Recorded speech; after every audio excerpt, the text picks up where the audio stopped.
Support for Radio Friends comes from OsteoStrong. Improvements in bone density, strength, and power can be achieved by weekly 5-minute no-sweat sessions on their 4-spectrum machines.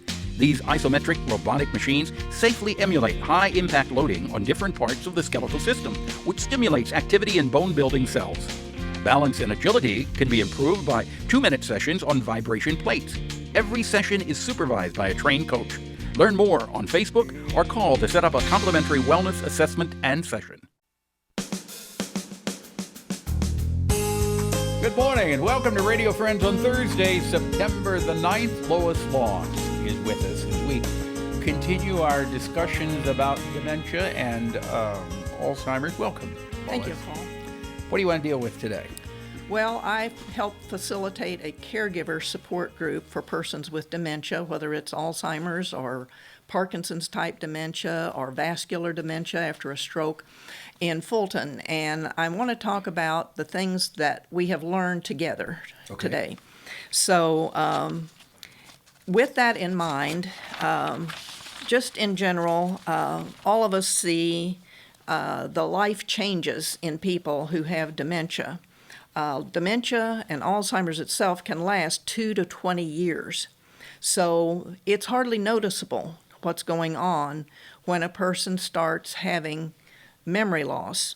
And today we might think that if we're really objective, that this disease, when you do an MRI and you see the result and the scan shows just an empty area in the central part of the brain. Is that what it shows? It's if you have empty, dementia, it's just black. Yeah. There's an MRI will show an empty area? It is a black hole, if you want to call it that. And, we see that, and, I remember telling my dad after talking to the neurologist that it looked like he had Alzheimer's disease, and I said, there are 26,000 people in Missouri that have this, and he said, well, I'm not alone, am I? And I think we have a perspective, either ours or from a caregiver's perspective, that is unique. Each of us have a different perspective, but when it becomes real and someone that we know or love begins to experience this memory loss, their ability to make decisions, being able to drive safely, remembering the way home. You can drive a car, you know how to do it. You've done it for 60 years, but you may get to a place where you don't know where you are, an unfamiliar place. And that's frightening. It is very frightening. And so, but as I said, working with caregivers, I think one of the most difficult things perhaps is to look at the loss of relationship. For example, if you take someone whose wife of 50 to 60 years is in a long-term care facility and does not recognize him, and he can visit, and sometimes it comes around and sometimes it doesn't, but when he goes home to an empty house, there is the loneliness that the caregiver is going to experience, as well as what happens with the person with dementia. Right. Friends, adult children, neighbors, people are there to help, but they really don't understand what it's like to really experience that loss. No, because each person's life is unique and individual, and everybody experiences it differently. That's right. And this is a kind of grief, I say. People feel this change emotionally in this loss.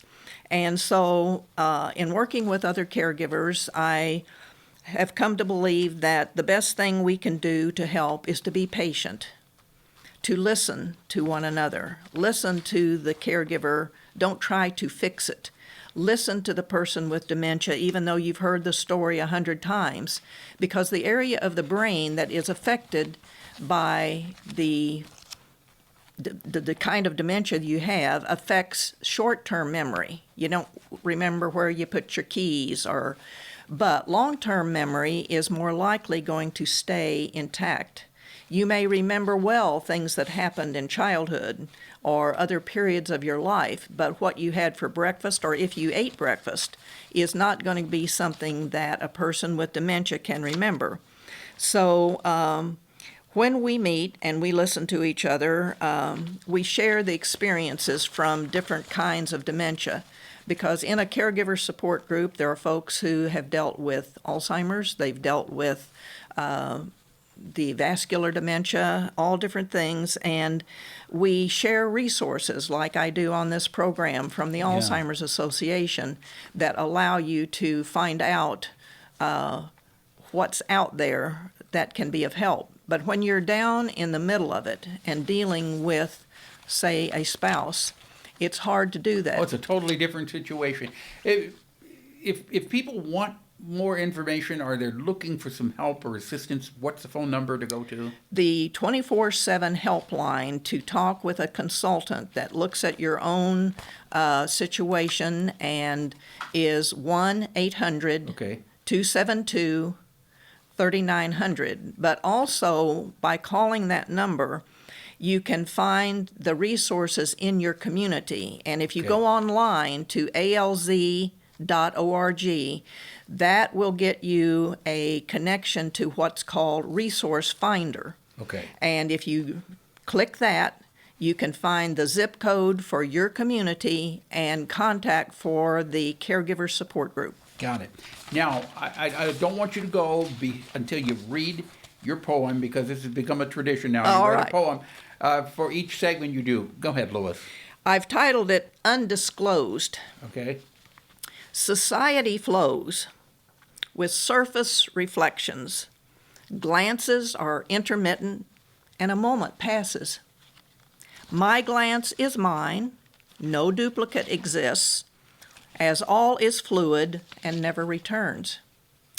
As a river flows, debris surfaces, quickly pulled under, flowing out of sight.